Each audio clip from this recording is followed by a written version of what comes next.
अगर आप ये वीडियो 25 जुलाई से पहले नहीं देखते हैं तो आप वो एक काम अगले 4 महीने तक नहीं कर पाएंगे, क्योंकि केवल ये साल में एक ही बार आता है। मैं यहाँ पे बात कर रही हूँ देव शनि एकादशी के बारे में। कुछ ही एकादशी होती है जो बहुत ही बड़ी होती है, जिसको आपको मिस नहीं करना चाहिए, जैसे कि निर्जला एकादशी, देव शनि एकादशी, देव उठनी एकादशी। तो देव शनि एकादशी उनमें से एक है और ये माना जाता है कि देव शनि एकादशी पे भगवान श्री विष्णु क्षीर सागर में योग निद्रा में चले जाते हैं 4 महीने के लिए, और तब भगवान शिव इस सृष्टि को चलाने का अपने हाथ में पूरी तरह से कंट्रोल ले लेते हैं। तो अब अगले 4 महीने तक कोई भी बड़ा कार्य नहीं हो सकता, जैसे कि गृह प्रवेश हो गया, शादी हो गई, मुंडन हो गया, कोई भी नई चीज की आपको शुरुआत करनी है तो आप नहीं कर सकते। इससे रिलेटेड एक छोटी कहानी भी है जो मैं आपको यहाँ पे शेयर करने जा रही हूँ। नमस्कार, मैं Indu Ahuja, crystal ball gazer, pendulum dowser, vastu expert, numerologist और टैरो कार्ड रीडर आपका स्वागत करती हूँ हमारे इस चैनल पे। देव शनि एकादशी इतनी ज्यादा क्यों इंपॉर्टेंट है? वो इसीलिए इंपॉर्टेंट है कि ये माना जाता है कि इस दिन आपका किया हुआ एक छोटा सा व्रत भी इतना बड़ा होता है कि यानी कि अगर आप 1000 गाय भी दान करें ना तो उसके मुकाबले ये टक्कर देता है। और ये भी माना जाता है कि जो भी आपके पास किए हुए पाप हैं उसको काफी हद तक ये कम भी कर देता है। तो इसलिए ये वाला व्रत तो आपको मिस नहीं करना चाहिए। सत्ययुग में एक राजा था, राजा मंद था, और वो अपनी प्रजा से बहुत ज्यादा प्यार करता था, बहुत ही ज्यादा धार्मिक और ईमानदार भी था। उसे बहुत ज्यादा फिक्र थी अपने राज्य को लेके। तब उसने ऋषि अंगिराज से ये सवाल पूछा कि मैं अपने राज्य को कैसे बचाऊं, पाप से, नुकसान से और जो भी नेचुरल कैलामिटीज होती है उससे मैं कैसे बचा पाऊं। तब ऋषि अंगिराज ने उनको बताया कि यह सत्य युग है, और सत्य युग में अगर एक छोटा सा भी पाप किया जाए तो उससे बहुत बड़ा जीवन में संकट आ सकता है, और उसका केवल एक ही इलाज है कि देव शनि एकादशी पे व्रत किया जाए। तब राजा ने सभी राज्यों के साथ देव शनि एकादशी पे व्रत किया और बहुत ईमानदारी से सभी ने किया। उसके बाद वो खुद और उनका राज्य बहुत ही ज्यादा खुश रहे और उनको कभी भी जीवन में पैसे की भी कमी नहीं आई।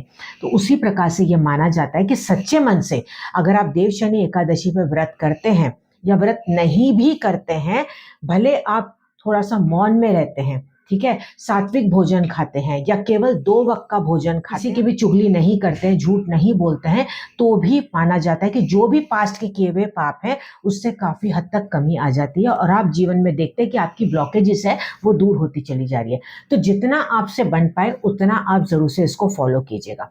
अब जो लेडी पीरियड्स में है तो वो क्या करें? तो ऐसे में वो भले व्रत कर सकते हैं, सिर्फ पूजा आपको नहीं करना है तो कोई दिक्कत नहीं, बस सच्चे मन से मन में जितना हो सके दिन भर में जाप करते चले जाएं। जाप किसका करना है आपको? ओम क्लीम कृष्णाय नमः, या तो आप ये जाप कर सकते हैं या ओम नमो भगवते वासुदेवाय। ये इन दोनों में से कोई भी मंत्र जाप आप मन में करते चले जाएं। जब भी आपको ऐसा लगे कि ओवर थिंकिंग की प्रॉब्लम आ रही है, गुस्सा आ रहा है, इमीडिएटली आप ये जाप शुरू कर दीजिए। इसके अलावा जितना हो सके आज के दिन आप दान पुण्य बहुत ज्यादा कीजिएगा, अपने से जितना हो पाए। नहीं दे पाते तो आप संकल्प करके एटलीस्ट आप साइड कर लीजिएगा, या आप ये संकल्प कर लीजिएगा कि मैं आज का दान कल या परसों कभी ना कभी किसी को दे दूंगा। आप ऐसा भी कर सकते हो, पैसे आप साइड कर सकते हो। अब जो मैं आपको एक कार्य बताने जा रही हूँ इसको आप जरूर से कर लीजिएगा। अगर आप जो मैं आपको टाइमिंग बता रही हूँ इस टाइमिंग पे करेंगे तो सबसे बेस्ट, अदरवाइज आप इसको पूरे दिन में कभी भी कर सकते हैं। तो आपको करना क्या है, आपको लेना है थोड़ा सा गेहूं का आटा, जो सूखा वाला आटा होता है ना वो आप ले लीजिएगा, और उसके अंदर शक्कर या चीनी को आप मिक्स कर लीजिएगा। अब ये मिक्स करके आपको क्या करना है, एक प्लेट ले लेनी है, वो कोई भी प्लेट हो सकती है। उस प्लेट पे आपको इस आटे चीनी का ओम बनाना है। ओके, ओम बनाने के बाद देखिए वहां पे एक तिलक की जगह होती है, तो जो बिंदी होती है ना वहां पे आप एक छोटा सा गुड़ का टुकड़ा रख देंगे। पास में आप एक घी का दीपक जरूर से जला दीजिएगा और उसके अंदर चुटकी भर आप हल्दी डाल दीजिएगा।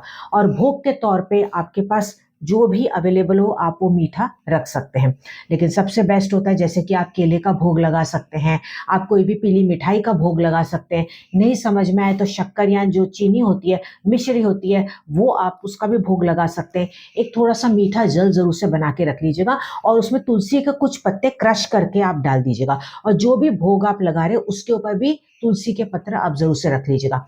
अगर आपके मन में ये सवाल आ रहा है कि आज के दिन तो तुलसी नहीं तोड़ सकते, कोई बात नहीं, आप 1-2 दिन पहले भी फ्रिज में लाके रख सकते हैं या तोड़ के आप रख सकते हैं, उसमें कोई हर्ज नहीं है। जब ये दिया जला रहे होंगे उस वक्त आपके मन से जो आए मंत्र जाप आप वो कर सकते हैं, या केवल आप ईश्वर को सच्चे मन से प्रार्थना भी कर सकते हैं। इसके अलावा एक और कार्य आप जरूर से कर लीजिएगा। आप एक कागज ले लीजिएगा, वही बैठे बैठे एक पेपर ले लें और उस पे आप क्या छोड़ना चाहते हैं, क्या आप जीवन में नहीं चाहते हैं, आप गुस्सा नहीं चाहते, किसी का कोई एडिक्शन है, जो भी है, चाहे वो आपकी प्रॉब्लम्स है या किसी और की, आप जो चाहते हैं जो छूट जाए, ठीक है, वो नहीं चाहिए। अगर आपके पास ब्लैक पेन है तो उससे लिख लीजिएगा, नहीं तो कोई बात नहीं, आप ब्लू कलर की पेन से भी आप लिख सकते हैं।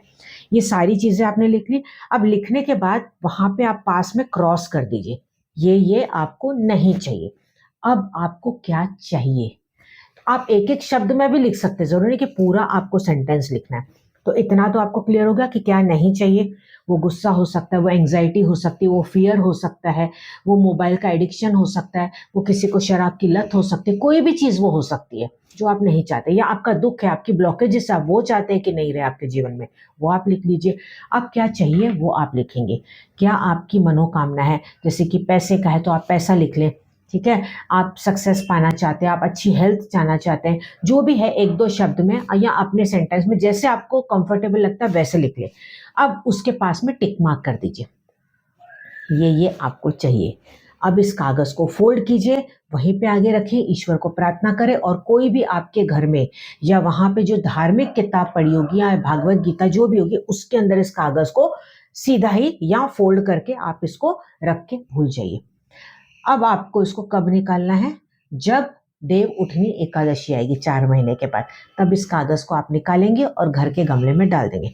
जो आपने भोग लगाया था और जो जल आपने रखा था वो प्रसाद के तौर पे आप खुद भी खा लेंगे और सबको बांट देंगे। और जो आपने आटे चीनी का जो ओम बनाया है उसको आपको पूरा इकट्ठा कर देना है और उसको चींटियों को खाने के लिए दे देना है। लेकिन इन केस आप एनआरआई हैं, आप चींटियां आपके यहाँ नहीं है या आप कहीं पे डाल नहीं सकते, तो आप क्या करें, उसमें थोड़ा सा पानी डाल के उसको गूंद लीजिए।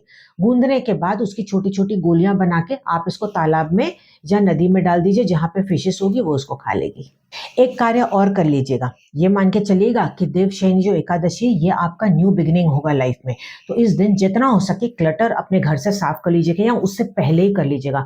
चद्दरें हैं, चाहे वो न्यूज़पेपर है, कोई बुक्स है, इस्तेमाल नहीं कर रहे हैं, बहुत सारी ऐसे चीजें हैं जिसको आपने सिर्फ डंप करके रखा है या उसको जमा करके रखा है कि आज नहीं तो कल उसको इस्तेमाल करेंगे, उन चीजों को तुरंत आप घर से निकाल दीजिए। उससे 99% आपकी नेगेटिविटी ऐसे ही क्लियर हो जाएगी। करके जरूर देखिएगा, आपको खुद को राहत महसूस होगी। और आज के दिन घर में आप गंगा जल जरूर से छिड़क दीजिएगा, ओम नमो भगवते वासुदेवाय बोलते हुए सबके ऊपर और पूरे घर में इसको स्प्रिंकल कर लीजिएगा। आप अपने ऑफिस एरिया में भी ऐसा कर सकते हैं, नहाने के पानी में भी आप गंगा जल डाल के नहा सकते हैं। बस ये छोटे छोटे से टिप्स हैं जिसको अगर आप विश्वास के साथ फॉलो करेंगे तो परिवर्तन आप खुद महसूस कर पाएंगे। इस वीडियो को ज्यादा से ज्यादा शेयर कीजिएगा अपने फ्रेंड्स और रिलेटिव के साथ, ताकि आपको ब्लेसिंग्स मिले और आपके कार्य फास्ट फॉरवर्ड हो जाए। तो मिलते हैं अगले वीडियो में, तब तक आप अपना पूरा ध्यान रखिएगा। और अगर आप तैयार हैं तो आई एम रेडी कमेंट में जरूर से लिखिएगा। चैनल पर नए हैं, चैनल को सब्सक्राइब जरूर से कर लीजिएगा, फेसबुक पर तो फॉलो कर लीजिएगा। नमस्कार।